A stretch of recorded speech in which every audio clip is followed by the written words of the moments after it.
अस्तित्व प्रमेय, existence theorem, linear algebra BSc final first paper.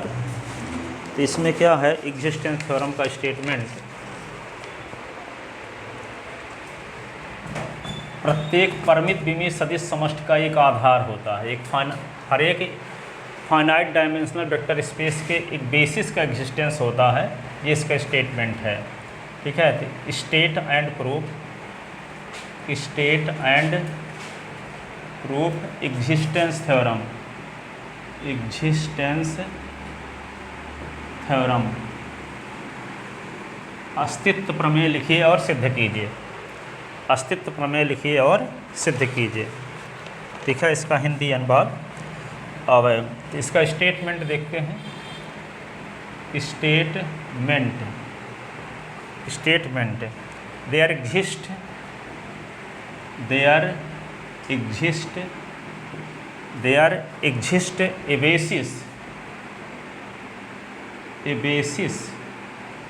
A basis for each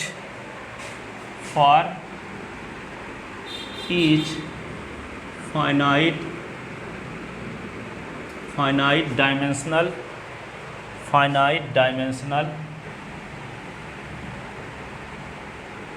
vector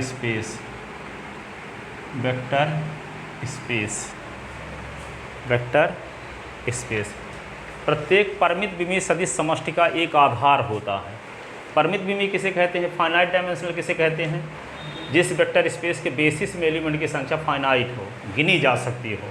किसी vector space के basis में element की संख्या यदि फाइनाइट है तो वे क्या कहलाएगा, फाइनाइट डायमेंशनल वेक्टर स्पेस कहलाएगा। ठीक है, अब यहाँ पे देखो, सुन लो, VF एक फाइनाइट डायमेंशनल वेक्टर स्पेस है। पूरी हिस्ट्री सुन लो लास्ट तक की, फिर अब लिखे देते हैं। VF क्या है, फील्ड F पर एक वेक्टर स्पेस है, और एस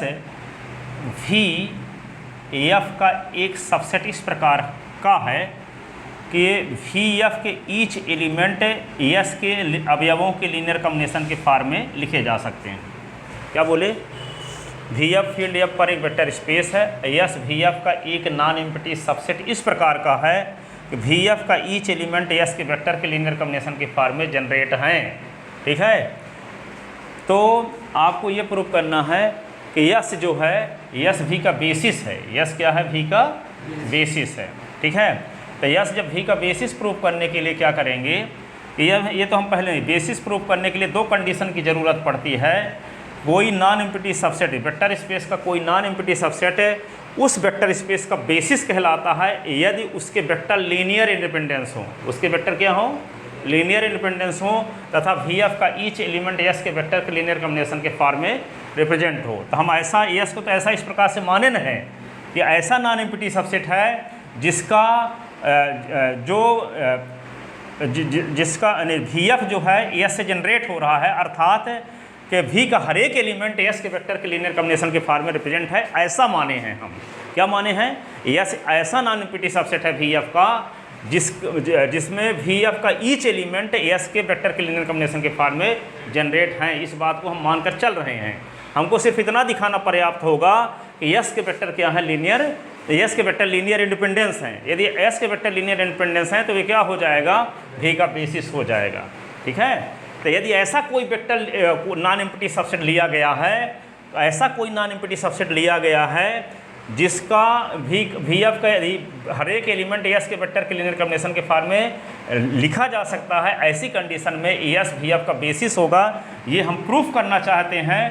तो तो यहाँ पे जब linear span of VF is equal to linear span of S जब है, तो हमको सिर्फ इतना ना दिखाना पड़ेगा कि एस के वेक्टर लीनियर इंडिपेंडेंस हैं। तो यदि मान लेते हैं कि यदि एस के वेक्टर क्या है, लीनियर इंडिपेंडेंस हैं, तो जब एस के वेक्टर लीनियर इंडिपेंडेंस है तो एस V का बेसिस हो जाएगा। और यदि मान लो लीनियर इंडिपेंडेंस नहीं है, यदि एस के वेक्टर लीनियर इंडिपेंडेंस नहीं है तो एस में एस के एलिमेंट हम मान लेते हैं इस प्रकार से, alpha 1 alpha 2 alpha 3 dash dash alpha n ऐसे हैं। ठीक है, तो जब एस के वेक्टर लीनियर इंडिपेंडेंस हैं तो निश्चित रूप से एस V का बेसिस हो जाएगा। क्यों, क्योंकि हम एस को ऐसा नॉन एम्प्टी सबसेट मानकर चले हैं कि v का हर एक एलिमेंट s के वेक्टर के लीनियर कॉम्बिनेशन के फॉर्म में रिप्रेजेंट है, अर्थात पहली कंडीशन दूसरी कंडीशन सेटिस्फाई है, ये मानकर ही हम चल रहे हैं। ठीक है, अब सिर्फ इतना दिखाना पर्याप्त है कि यदि s के वेक्टर लीनियर इंडिपेंडेंस हो जाए तो ये क्या हो जाएगा, s v का बेसिस हो जाएगा। ठीक है, तो यहाँ पे यदि यस के वेक्टर लीनियर इंडिपेंडेंस है तो ये v f का बेसिस होगा, और यदि यस के वेक्टर लीनियर डिपेंडेंस है, क्या है, लीनियर डिपेंडेंस है, तो निश्चित एक थ्योरम है कि ऐसी कंडीशन में यस में एक ऐसा वेक्टर होगा रास्ते में अल्फा के जो अपने प्रीवियस वेक्टर के लीनियर कॉम्बिनेशन के फॉर्म में लिखा जा सकता होगा, अर्थात अल्फा के ऐसा वेक्टर होगा जो a1 alpha 1 a2 alpha 2 dash dash a के माइनस 1 अल्फा के माइनस 1 जो अल्फा के पहले वाले वेक्टर के लीनियर कॉम्बिनेशन के फॉर्म में लिखा जा सकता होगा। कब ऐसा होगा, जब यस के वेक्टर लीनियर इंडिपेंडेंस नहीं है, अर्थात लीनियर डिपेंडेंस है। ऐसी कंडीशन में यस में एक ऐसा वेक्टर होगा, मान लेते हैं वह वेक्टर अल्फा के है, वह वेक्टर क्या है, अल्फा के है, जो अल्फा के पहले वाले वेक्टर के लीनियर कॉम्बिनेशन के फॉर्म में लिखा जा सकेगा। तो यदि हम अल्फा के को यस से निकाल दें, अल्फा के को यस से निकाल दें तो एक यस डैश मिलेगा जिसके एलिमेंट होंगे alpha 1 alpha 2 dash dash alpha के माइनस 1, अल्फा के को छोड़ दिए अल्फा के plus 1 dash dash alpha n। ठीक है, यस डैश से भी के हर एक एलिमेंट जनरेट होंगे, उसको निकालने के बाद जो एलिमेंट बचेंगे उससे v के हर एक एलिमेंट जनरेट होंगे, अर्थात V F is equal to linear span of S dash. यदि यस डैश के वेक्टर लीनियर इंडिपेंडेंस हो गए, यदि यस डैश के वेक्टर लीनियर इंडिपेंडेंस हो गए तो यस डैश बेसिस हो जाएगा किसका, वी एफ का। और यदि यस डैश लीनियर इंडिपेंडेंस नहीं है तो लीनियर डिपेंडेंस होगा, और जब लीनियर डिपेंडेंस होगा तो इसमें और कोई एक वेक्टर होगा अल्फा टी, और अल्फा टी ऐसा वेक्टर होगा कि जो अल्फा टी अपने प्रीवियस वेक्टर के लीनियर कॉम्बिनेशन के फॉर्म में रिप्रेजेंट होगा। ठीक है, तो अल्फा टी को भी इलिमिनेट कर देंगे तो एक यस डबल डैश वेक्टर आपको मिलेगा और उससे जनरेट होगा वी एफ। उससे जनरेट होगा क्या, V F is equal to generated by linear span of S double dash. ठीक है, अब जब यस डैश से वी एफ जनरेट हो रहा है तो यदि यस डैश के वेक्टर लीनियर इंडिपेंडेंस हो गए तो यस डबल डैश ही वी का बेसिस हो जाएगा। और यदि यस डबल डैश के वेक्टर लीनियर इंडिपेंडेंस नहीं हैं तो क्या होंगे, लीनियर डिपेंडेंस होंगे। तो उसमें एक और कोई वेक्टर होगा, मान लेते हैं अल्फा यस है, जो अपने प्रीवियस वेक्टर के लीनियर कॉम्बिनेशन के फॉर्म में लिखा जा सकता होगा, तो उस अल्फा यस को हम एलिमिनेट कर देंगे। तो अल्फा यस को जब एलिमिनेट करेंगे तो आपको यस डबल डैश एक वेक्टर मिलेगा, एक सेट मिल जाएगा जिससे वी के हर एक एलिमेंट जनरेट होंगे, अर्थात वी का हर एक एलिमेंट यस डैश के वेक्टर के लीनियर कॉम्बिनेशन के फॉर्म में रिप्रेजेंट होगा। ठीक है, और यदि यस डैश के वेक्टर लीनियर इंडिपेंडेंस हैं तो यस ट्रिपल डैश ही वी का बेसिस हो जाएगा। और यदि लीनियर इंडिपेंडेंस नहीं है तो यस ट्रिपल डैश भी क्या होगा, लीनियर डिपेंडेंस होगा। और जब लीनियर डिपेंडेंस होगा तो उसमें एक और वेक्टर होगा अल्फा यम, जो अपने प्रीवियस वेक्टर के लीनियर कॉम्बिनेशन के फॉर्म में लिखा जा सकता होगा।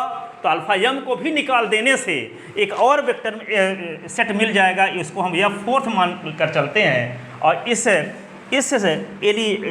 अर्थात भी इससे जनरेट होने लगेगा, और जब भी इससे जनरेट होने लगेगा, ठीक है, अर्थात भी का हर एक एलिमेंट यस 4 के वेक्टर के लीनियर कॉम्बिनेशन के फॉर्म में रिप्रेजेंट होगा। और यदि यस 4 के एलिमेंट लीनियर इंडिपेंडेंस हैं तो ये बेसिस हो जाएगा। ठीक है, लेकिन यस में एलिमेंट की संख्या क्या है, फाइनाइट है, तो ये काम करते करते करते करते करते करते लास्ट में क्या होगा, एक एलिमेंट वाला बच जाएगा कोई। ठीक है, मान लेते हैं कि यस 10th बार करने पर एक एलिमेंट बचता है। ठीक है, अब एक एलिमेंट बचेगा तो आप एक थ्योरम पढ़ चुके हो कि एक एलिमेंट का कोई जो सेट होता है अनिवार्यतः लीनियर इंडिपेंडेंस होता है। एक एलिमेंट का कोई भी सेट क्या होता है, एक नॉन जीरो वेक्टर का कोई सिंगलटन सेट क्या होता है, अनिवार्यतः लीनियर इंडिपेंडेंस होता है। तो यहाँ पे यस में एलिमेंट की संख्या क्या है, फाइनाइट है। तो फाइनाइट स्टेप के बाद अंत में कभी न कभी एक ऐसा सेट मिलेगा जिसमें एक ही एलिमेंट बचेगा। और जब एक एलिमेंट बचेगा तो एक एलिमेंट के बारे में आप जानते हो कि एक नॉन जीरो एलिमेंट का सिंगल्टन सेट अनिवार्यतः लीनियर इंडिपेंडेंस होता है। ऐसी कंडीशन में वह क्या हो जाएगा, V का बेसिस हो जाएगा, V का बेसिस हो जाएगा।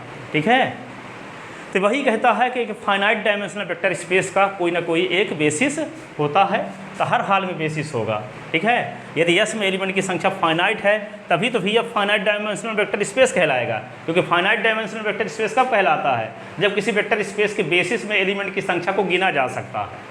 ठीक है, अर्थात तो बेसिस में एलिमेंट की संख्या फाइनाइट हो, जैसे S में एलिमेंट की संख्या हम n माने हैं, गिना जा सकता है, फाइनाइट है। ठीक है, तो वे कहता है कि जो फाइनाइट डायमेंशनल वेक्टर स्पेस है उसका कोई ना कोई बेसिस होता है हर हाल में। ठीक है, तो ये इसका स्टेटमेंट है। तो ये समझ गए ना बात। तो हम इसके लिए क्या किए कि S एक नॉन एम्प्टी सबसेट माने VF का। कैसा सबसेट माने कि V का हर एक एलिमेंट S के वेक्टर के लीनियर कॉम्बिनेशन के फॉर्म में रिप्रेजेंट है। यदि S के वेक्टर लीनियर इंडिपेंडेंस हो गए तो ऐसे ही बेसिस हो जाएगा, और यदि लीनियर डिपेंडेंस है तो उसमें एक वेक्टर ऐसा होगा जो अपने प्रीवियस वेक्टर के लीनियर कॉम्बिनेशन के फॉर्म में लिखा जा सकता होगा। तो उस वेक्टर को एलिमिनेट कर दोगे, तो एलिमिनेट करने से आपको क्या मिल जाएगा, S डैश मिल जाएगा अल्फा के को हटा देने के बाद। अब इससे V के हर एक एलिमेंट जनरेट होंगे, और यदि इसके वेक्टर लीनियर इंडिपेंडेंस हो गए तो यही क्या होगा, बेसिस हो जाएगा। और यदि लीनियर इंडिपेंडेंस नहीं है तो ये क्या होगा, इसमें ऐसा कोई वेक्टर और होगा अल्फा टी जो अपने प्रीवियस वेक्टर के लीनियर कॉम्बिनेशन के फॉर्म में लिखा जा सकता होगा, तो उसको अल्फा टी को एलिमिनेट कर दोगे तो S डबल डैश मिल जाएगा। S डबल डैश जब मिल जाएगा तो उस V के हर एक एलिमेंट S डबल डैश से जनरेट होंगे, और जब V के हर एक एलिमेंट S डबल डैश से जनरेट होंगे, ठीक है, तो यदि हम S डबल डैश के वेक्टर को लीनियर इंडिपेंडेंस प्रूव कर दें तो S डबल डैश ही बेसिस हो जाएगा। यदि लीनियर इंडिपेंडेंस नहीं है तो उसमें एक और एलिमेंट होगा क्या, अल्फा S है, जो अपने प्रीवियस वेक्टर के लीनियर कॉम्बिनेशन के फॉर्म में लिखा जा सकता होगा। ठीक है, तो उस वेक्टर को एलिमिनेट कर देंगे, तो एलिमिनेट कर देंगे तो S ट्रिपल डैश मिल जाएगा, और S ट्रिपल डैश जब मिल जाएगा तो S ट्रिपल डैश से V के हर एक एलिमेंट जनरेट होंगे। यदि S ट्रिपल डैश के सभी वेक्टर लीनियर इंडिपेंडेंस प्रूफ हो गए तो वही बेसिस होगा, और यदि लीनियर इंडिपेंडेंस नहीं है तो उसमें अल्फा n कोई एलिमेंट मिल जाएगा जो अपने प्रीवियस वेक्टर के लीनियर कॉम्बिनेशन के फॉर्म में लिखा जा सकता होगा। ठीक है, तो उस अल्फा m को हम एलिमिनेट कर देंगे तो क्या मिल जाएगा आपको, S फोर्थ मिल जाएगा, जिससे भी के प्रत्येक एलिमेंट जनरेट होंगे।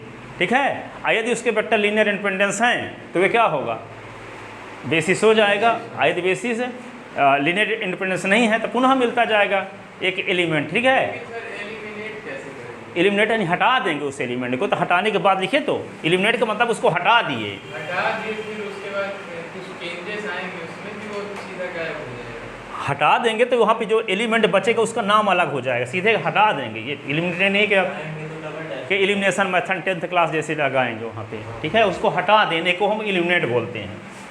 ठीक है, तो ऐसे करते करते, क्योंकि S में एलिमेंट की संख्या क्या है, फाइनाइट है, तो ये काम करते रहोगे तो अंततः क्या मिलेगा, एक एलिमेंट वाला सेट मिल जाएगा। एक एलिमेंट वाले को जानते हो, नॉन जीरो वेक्टर का सिंगलटन सेट क्या होता है, अनिवार्यतः लीनियर इंडिपेंडेंस होता है। ठीक है, तो S से तो जनरेट हो ही रहे हैं, और लीनियर इंडिपेंडेंस भी हो गया तो बेसिस हो जाएगा। ठीक है, जो बोल गए हैं उसी को लिखते हैं। ठीक है, अब इतने ज़्यादा हम नहीं लिखेंगे, एक ही स्टेप तक लिखेंगे, S डबल डैश तक बोले हम बहुत सारा हैं। ठीक है, आप देखो लिखे देते हैं, कितना टाइम बचा है, हाँ तो होगा 20 मिनट में लिखे देते हैं। फाइनाइट डायमेंशन तो प्रूफ देखो इसका, proof let VF be a finite dimensional vector space, finite dimensional vector space, and S is equal to, लिखते रहिए साथ साथ, हम ऊपर मिटाया भी करेंगे ऊपर ताकि अच्छे से आ जाए, है ना। S is equal to alpha 1 alpha 2 dash dash alpha n is subset of V, is such that ऐसा है, सच दैट कि linear span of S is equal to V, अर्थात v का हर एक एलिमेंट यस से जनरेट हो रहा है, ऐसा माने हैं यस को। ठीक है, we can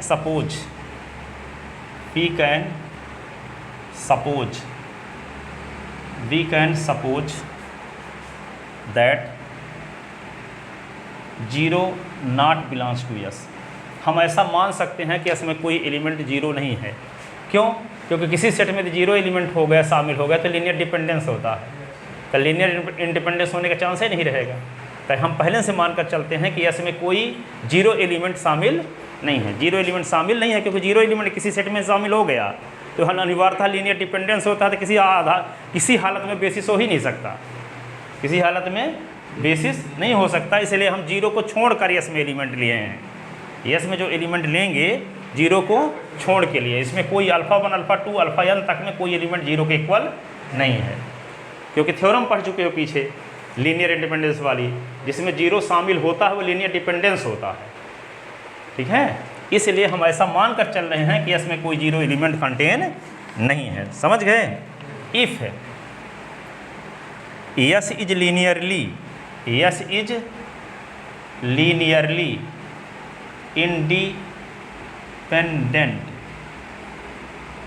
independent then yes itself is a basis of V, then yes is itself is a basis of V। यदि लीनियर इंडिपेंडेंस है यस तो ऐसे बेसिस हो जाएगा। ठीक है, itself is a basis of V। ठीक है, if S is a linearly dependence या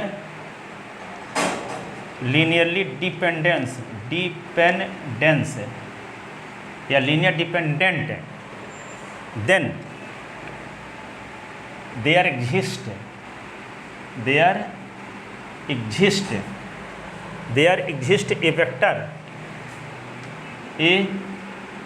vector अल्फ़ा के जहाँ k की वैल्यू है 2 is less than or equal n। Bracket में लिख लेना इसको, k की वैल्यू कहाँ से कहाँ तक है। इन यस, तब एक थ्योरम है कि जब लीनियर डिपेंडेंस है तो उसमें एक ऐसा वेक्टर होगा जो अपने प्रीवियस वेक्टर के लीनियर कॉम्बिनेशन के फॉर्म में लिखा जा सकेगा। तो मान लेते हैं वह वेक्टर अल्फ़ा के है। क्या है? अल्फ़ा के है, जो अपने प्रीवियस वेक्टर के लीनियर कॉम्बिनेशन के फॉर्म में in yes such that alpha के इज ए लीनियर कॉम्बिनेशन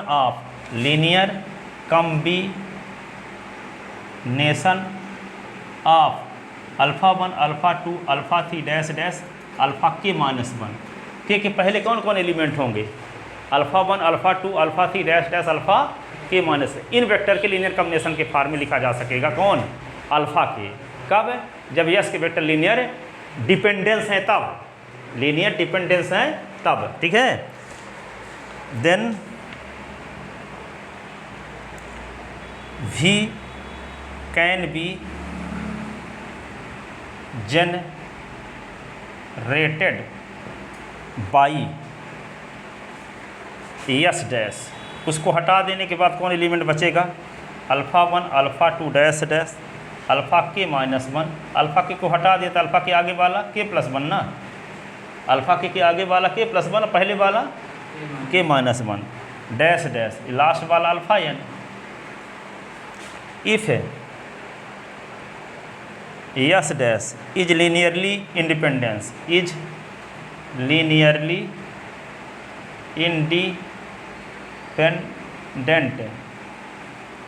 ठीक है, then S dash is basis of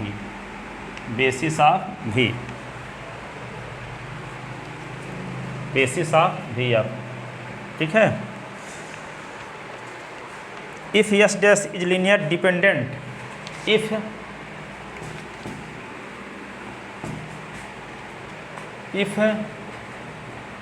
S dash is linearly dependent, then again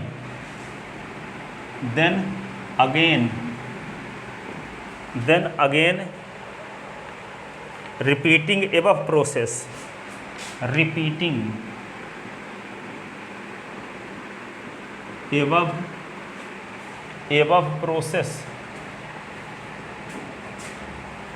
above process and eliminate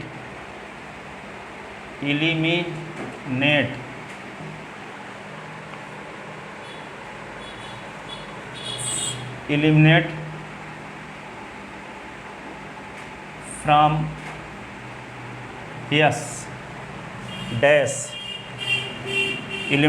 S dash the vector which depend which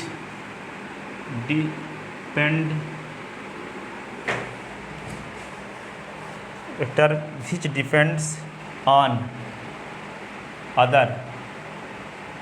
linear dependence का मतलब किसी vector पर आश्रित होंगे ना, जिस पर जो वेक्टर अन्य वेक्टर पर आश्रित है तो उसको हटा दो। ठीक है, जैसे सेल्फ डिपेंड जो इंडिया में नहीं उनको भगाओ, ठीक है, उनको हटाते जाओ दूसरे पर आश्रित हो तो यहाँ पे क्या है, depend on other, depends on others, we get S double dash which still generate V,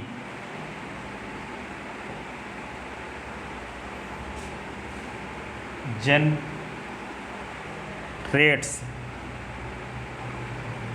V if S double dash is linearly independent,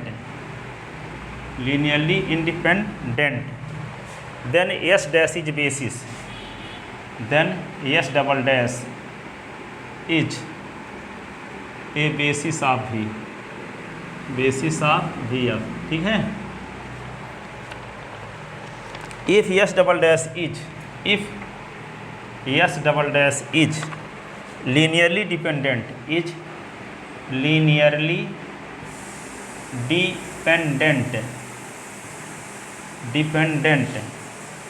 ठीक है, then as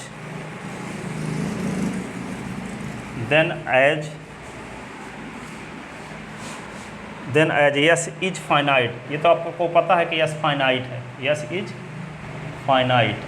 तो जब S फाइनाइट है तो after finite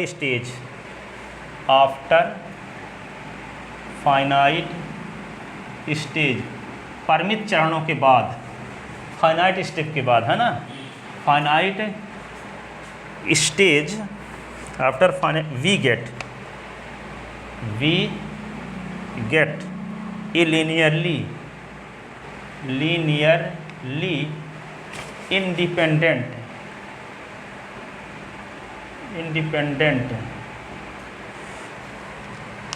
subset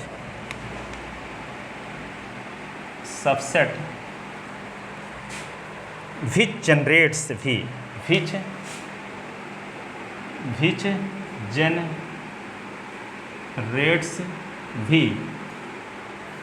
generates V, that is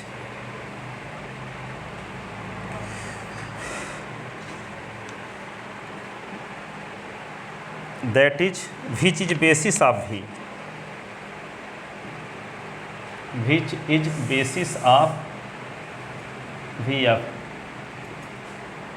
ठीक है। It is possible that, ऐसा संभव है कि अंत में सिंगलटन सेट फाइंड हो जाए, ठीक है। It is possible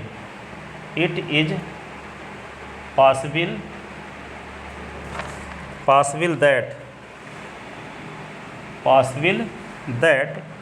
in this process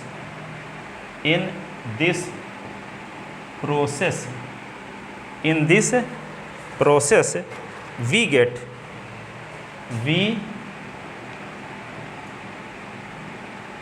we get singleton set, singleton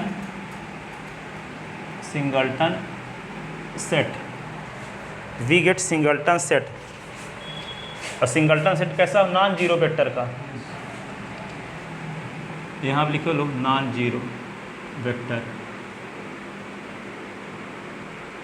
non zero vector का सिंगल्टन सेट है ना। But it is a linearly, it is a linearly independent,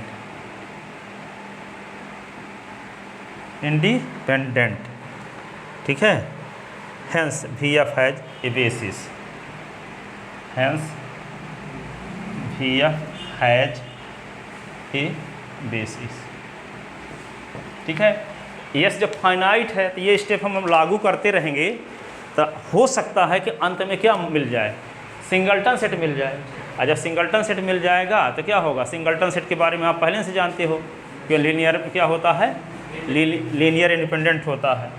अब यस से तो भी के हर एक एलिमेंट जनरेट हो ही रहे हैं, पहले से पता है। सिर्फ एक एक चीज़ दिखाना था कि यस के वेक्टर को लीनियर इंडिपेंडेंस दिखा दें तो वो बेसिस हो जाएगा। तो लीनियर इंडिपेंडेंस हो भी सकता है, नहीं भी हो सकता। और जब लीनियर इंडिपेंडेंस होगा तो बेसिस बन जाएगा। लीनियर इंडिपेंडेंस नहीं होगा तो उसमें ऐसा कोई वेक्टर होगा जो अपने प्रीवियस वेक्टर के लीनियर कॉम्बिनेशन के फॉर्म लिखा जा सकता होगा, उसी को कहेंगे आश्रित वेक्टर, ठीक है। क्योंकि वो तो खुद स्वतंत्र तो है नहीं, किसी पर आश्रित है, अपने पहले वाले वेक्टर के लीनियर कॉम्बिनेशन के फॉर्म में लिखा जा सकता है उस वेक्टर। इसका मतलब इसीलिए तो लीनियर डिपेंडेंस हुआ, ठीक है। तो जो वेक्टर ऐसा है जो अन्य वेक्टर पर आश्रित है, उस वेक्टर को निकालते जाओ। और जब निकालते जाओगे तो लास्ट तक में क्या बचेगा? फाइनाइट स्टेप के बाद, फाइनाइट स्टेप के बाद सिंगल्टन सेट बच जाएगा नॉन जीरो वेक्टर का। और नॉन जीरो वेक्टर का जब सिंगल्टन सेट बच जाएगा तो ये पहले से जानते हो कि वह लीनियर इंडिपेंडेंस होता है। आइए तो मानकर ही चले हैं कि भी का हर एक एलिमेंट ऐसे जनरेट हो रहा है, ठीक है। तो बेसिस होने के लिए दो ही कंडीशन है, क्या?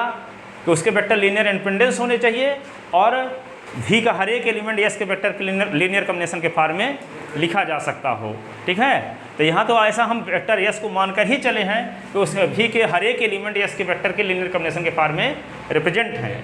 सिर्फ इतना दिखाना है कि एस के वेक्टर लीनियर इंडिपेंडेंस हो गए तो बेसिस होगा, और यदि लीनियर इंडिपेंडेंस नहीं है तो उसमें ऐसा वेक्टर अवश्य होगा जो अपने प्रीवियस वेक्टर के लीनियर कॉम्बिनेशन के फॉर्म में लिखा जा सकता होगा। तो अर्थात वे आश्रित वेक्टर हो गया। और जब आश्रित वेक्टर है तो उसको निकालते जाओ, तो निकालते जाओगे तो अंततः क्या मिलेगा? Singleton set. और सिंगल्टन सेट जब मिल जाएगा नॉन जीरो वेक्टर का तो वहाँ अनिवार्यतः क्या होता है? लीनियर इंडिपेंडेंस होता है, इसलिए वही क्या हो जाएगा? भी का बेसिस हो जाएगा। इस प्रकार हम ये कह सकते हैं कि यदि कोई वेक्टर स्पेस ऐसा है जिसके बेसिस में एलिमेंट की संख्या फाइनाइट है, तभी तो उसको फाइनाइट डायमेंशनल वेक्टर स्पेस कहते हैं। तो उसका कोई ना कोई बेसिस अवश्य होता है, उसका कोई ना कोई बेसिस अवश्य होता है। उसका अर्थात फाइनाइट डायमेंशनल वेक्टर स्पेस का एक बेसिस होता है, ऐसा नहीं है कि बिना बेसिस का हो, बिना बेसिस का नहीं हो सकता, ठीक है। समझ में आ गया? तो इसको अच्छे से तैयार कर लेना, ये आती है। अब विस्तार प्रमेय एक और है, उसको भी प्रूव करवाएंगे।